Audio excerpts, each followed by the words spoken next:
है। तो बुद्ध कहता है कि हमेशा मध्य में रहो, हर एक चीज में, हर एक थॉट में। एक बार की बात है जब राजकुमार शोण दीक्षित हुआ था और गौतम बुद्ध ने उसे संन्यास से दीक्षित किया था। अब इस राजकुमार की इतनी इंटरेस्टिंग बात थी कि ये बहुत ही अद्भुत इंसान था। जब वो संन्यास में दीक्षित हुआ तो पूरा राज्य बिल्कुल शॉक्ड हो चुका था। लोगों को यकीन नहीं हुआ कि राजकुमार शोण सन्यासी हो चुका है। किसी ने सपने में भी नहीं सोचा था कि राजकुमार शोण जो संसारिक था, जो भोग विलास में हर समय डूबा रहता था, वो संन्यास्त हो गया। जिसके चारों तरफ इतनी सुंदर सुंदर लड़कियां घूमा करती थी, उनके बीच वो रहा करता था। एक ऐसा इंसान कैसे सन्यासी बन सकता है? लोगों को ये बात डाइजेस्ट नहीं हो रही थी, लोग बिल्कुल शॉक्ड थे। इस कहानी की स्टार्टिंग इस तरीके से होती है कि एक बार गौतम बुद्ध उनके नगर में आए और जैसा ही उसने गौतम बुद्ध के दर्शन किए, वो गौतम बुद्ध के चरणों में गिर गया और बोला कि मुझे आप दीक्षित करो, मैं ये पूरा संसार छोड़ने को तैयार हूँ। अब यहाँ पे सोचने वाली बात है कि गौतम बुद्ध का ऑरा किस टाइप का होगा कि भोग विलास में डूबा हुआ इंसान सिर्फ उनका चेहरा देख के उनके पैरों में गिर गया।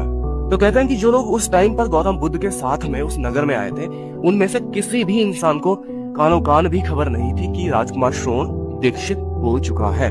तो इन सभी लोगों ने गौतम बुद्ध से पूछा कि ये क्या हो रहा है? ये तो बिल्कुल चमत्कार हो गया। राजकुमार शोण तो उस कैटेगरी का, उस कोटि का इंसान है ही नहीं। वो तो हमेशा भोग विलास में डूबा रहता था। ये तो बिल्कुल मैजिक कर दिया आपने, चमत्कार कर दिया आपने। हमने तो कभी कल्पना भी नहीं करी थी कि ऐसा भी कुछ होगा। या कि हो क्या रहा है? आप कौन सा जादू हर एक इंसान के साथ में कर रहे हो?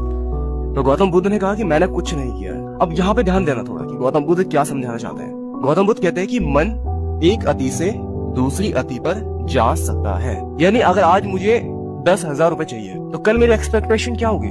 मुझे 20,000 मिले, 30,000 मिले, 40,000, 1 लाख, 2 लाख, 3 लाख, 10 लाख, 15 लाख, 1 करोड़, 2 करोड़। यानी मेरी जो एक्सपेक्टेशन है वो एक अति से दूसरी अति की तरफ जाती है, यानी थोड़े से ज्यादा की तरफ और ज्यादा से और ज्यादा की तरफ। बिल्कुल मन इसी तरीके से ट्रैवल करता है। यानी ये मन का एक ढंग है, एक अति से दूसरी अति पे जाना।